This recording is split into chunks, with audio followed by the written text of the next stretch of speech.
This is the time when this network of interbreeding bloodlines wants to bring in its global fascist structure of a world government to which nation states would be administrative units. And underpinning that little lot is designed to be a microchip population, in which we are microchipped with our financial details, our medical details, etc., etc. We've got to stop beating about the bush, stop pulling punches, stop pussyfooting around, keeping information from people, oh my goodness, how will they react, and just say, this is going on, take it or leave it. Attention, citizens! Due to the financial irresponsibility and incompetence of your leaders, Cobra has found it necessary to restructure your nation's economy. We have begun by eliminating the worthless green paper, which your government has deceived you into believing is valuable.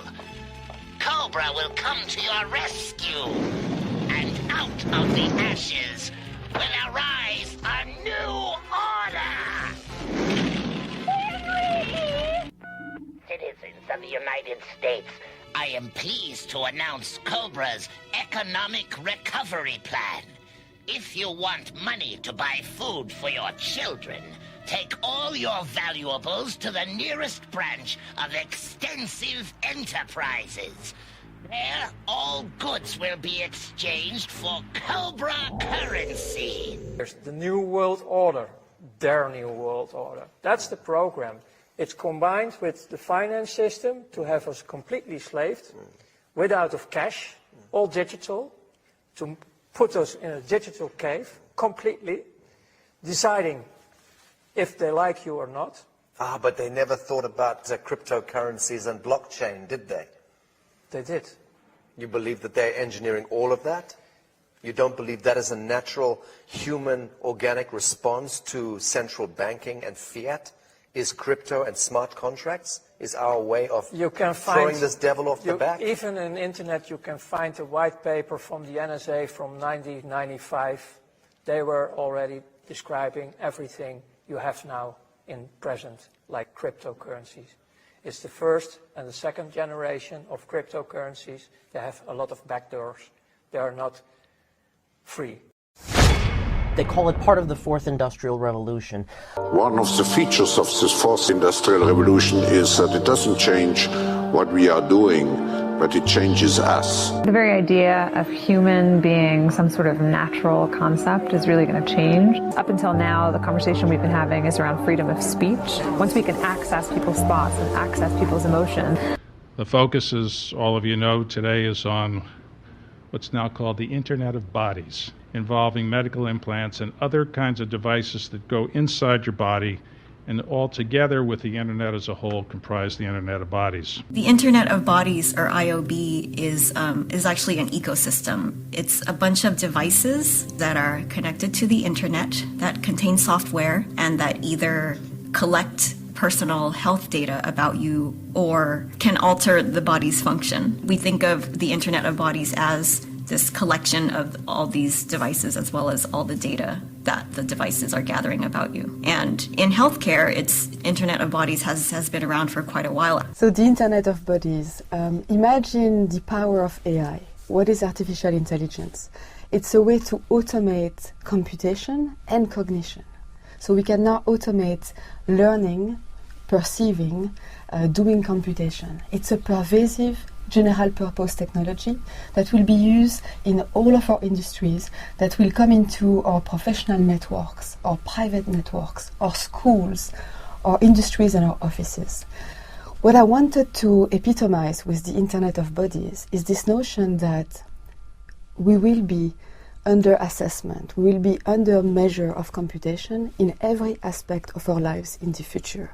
From what you eat, who you date, what you buy on the internet, how much energy you use, but also what are your vital signs? How well are you doing in terms of health? What kind of specific genetic quirks do you have? What's your genome telling about your health, about your mental health, about how well you are doing, how well you are aging, what kind of disease you are susceptible to? It has a bit of an Orwellian twinge to it. Well... We tend to establish the equivalence with cash, and there is a huge difference there.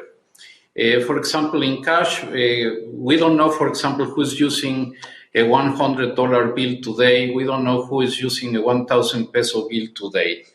A key difference with the CBDC is that central bank will have absolute control on the rules and regulations that will determine the use of that expression of central bank liability. And also, we will have the technology to enforce that.